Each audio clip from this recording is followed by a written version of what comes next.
Now YouTube, I'm doing something what the Tooth Fairy bought me when I lost my tooth in 2003, I think, or 2004. What she came into my room, the Tooth Fairy did, and she put something under my duvet cover. She bought me is Thunderbird book, 2003's Thunderbird Annual, and quite funnily enough, I don't know why she bought me this book, the Tooth Fairy, for me. I don't know why. It's a strange one actually, and I'm quite glad she did bring me this book, the Tooth Fairy. I don't know why at the time she bought me this, because she must have, I don't know why. It's made some magic behind that book. I didn't even see the Tooth Fairy when she came into my room in 2004, 3, I can't remember.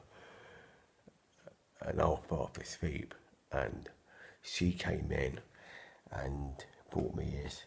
Next morning, I was like, wow.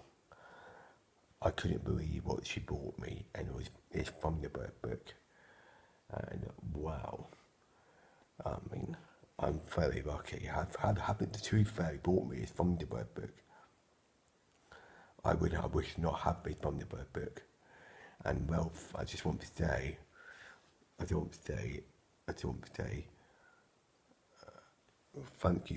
thank you for the Tooth Fairy. Thank you for her to bring me this book.